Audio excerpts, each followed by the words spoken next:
Hey everybody, Bert with Abreast Handmade.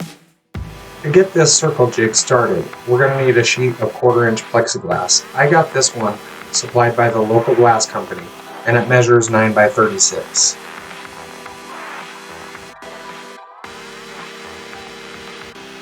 To get started, simply remove the clear base plate of the router and trace directly onto the paper to the screw holes and the bit opening at one end of the plexiglass sheet.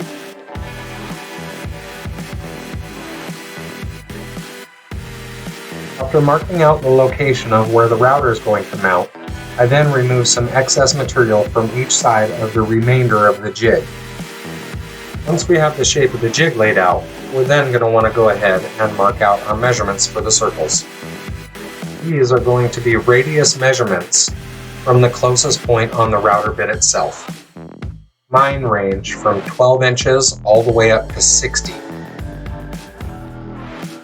As you'll see in the video, I'm using a large bandsaw and a drill press, but I know that this project can be completed using a jigsaw with a fine-tooth blade and a handheld drill.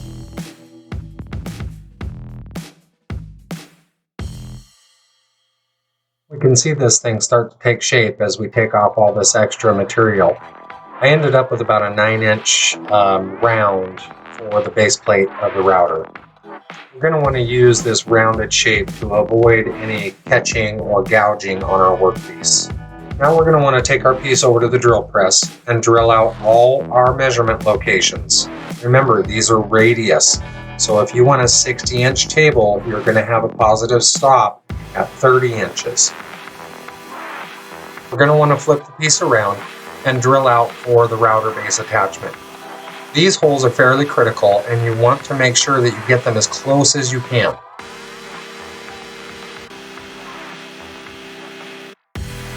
Now's a good time to stop and take a minute, clean up all your edges, make sure everything's smooth, and nothing's going to gouge any of your material that you're going to be working with. I'm using a Dremel tool on this, but I would imagine sandpaper or a file would work just as well.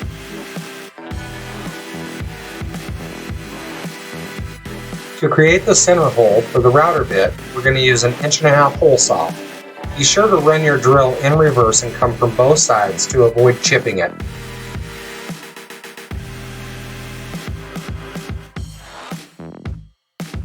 You may have noticed I've already countersunk the holes for the mounting plate of the router. You're going to want to make sure your mounting screws aren't proud of the plexiglass.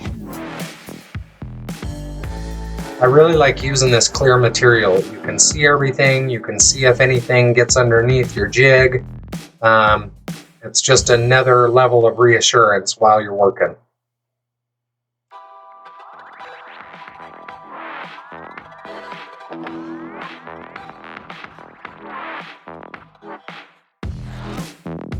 This is what we should be looking at. The last thing we have to do is attach it to the router base and give it a try.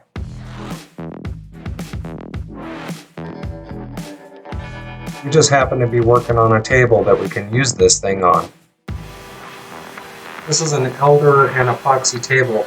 If you guys want to see the full build of this dining table, hit the subscribe and the notification bell so that you're notified when the video comes out.